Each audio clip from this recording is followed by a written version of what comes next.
नमस्कार दोस्तों, मैं सतीश कुमार आप लोगों के बीच में।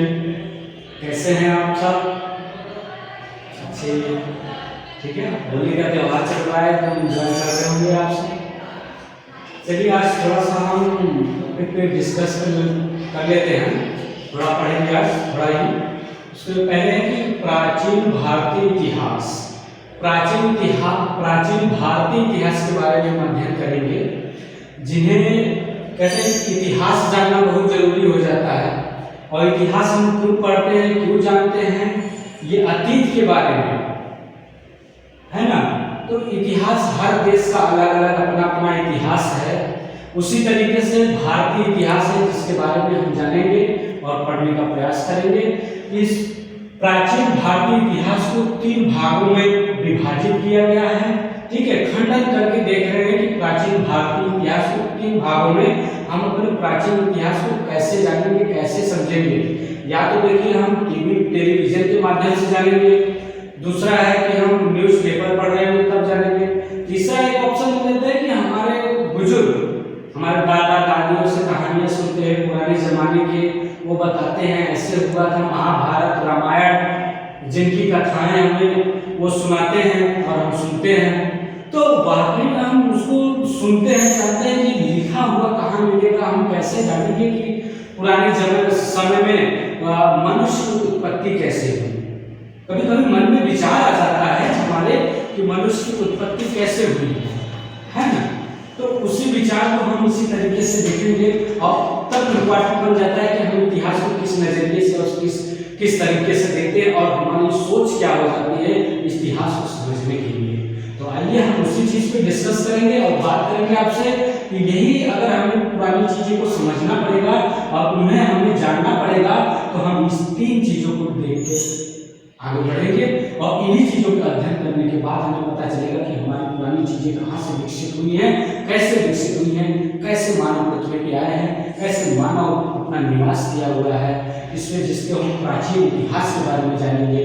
आइए देखते हैं। तो पहला है प्रागैतिहासिक काल, दूसरा आगैतिहासिक काल, तीसरा हम बात करते हैं ऐतिहासिक काल की। अब पहले है प्रागैतिहासिक काल में जिसमें लिखित साक्ष्य उपलब्ध नहीं है। लिखित मतलब आप समझ रहे हैं, जिसमें कोई लिखा हुआ नहीं है, हमें कोई एविडेंस नहीं प्राप्त हुआ है कि हम उसको पढ़ सकते हैं। हाँ, लिखित नहीं है, साक्ष्य में है। जैसे सिक्के पुराने जमाने के है ना, स्लेट, आंखें, स्मृतियां ऐसे जानी जाती है कि पुराने जमाने में होते थे। पुरातात्विक साक्ष्य उपलब्ध है। पुरातात्विक साक्ष्य वही उपलब्ध है जैसे मैंने बताया कि आप एग्जाम्पल ले लीजिए कि पुराने जमाने के सिक्के ताड़पत्रों पे लिखे जाते थे। स्मृतियां आंखें हैं जो कि अलग अलग जगहों से हमको मिली हुई है। गुजरात, राजस्थान, हड़प्पा, सिंधु घाटी, वहां से मिली हुई है कि पुरातात्विक साक्ष्य वहां पर उपलब्ध है। इसके जरिए से हम अनुमान लगा सकते हैं कि ये प्रागैतिहासिक काल की एविडेंस हमें प्राप्त हुए हैं, है ना। उसके आगे दूसरा नंबर हम बात करते हैं कि आगे ऐतिहासिक काल क्या है। आगे ऐतिहासिक काल मिडिल तक पास आ गया, प्रागैतिहासिक के बाद आ गया आगे ऐतिहासिक काल। साक्ष्य हुआ उपलब्ध, लिखित साक्ष्य उपलब्ध है। मतलब आप एक एग्जांपल लेके समझेंगे कि लिखित साक्ष्य उपलब्ध है। इसका मतलब क्या हुआ कि जैसे ये हमारे पास पेज है, देख पा रहे हैं, इस पेज में देखिए लिखा हुआ है प्रॉपर लाइन वाइज सब कुछ, ये लिखित है। तो इसको कहते हैं कि ये लिखित में है। अब कोई चीज हम संकेत के माध्यम से देख रहे हैं कि ये टेबल है, ये डेस्क है, ये स्टिक है ना। उसी तरीके से अब दूसरा पॉइंट देखिए कि लेखन विधि गुड अपठनीय है। ये जो लिखा हुआ है इसे पढ़ा नहीं जा सकता।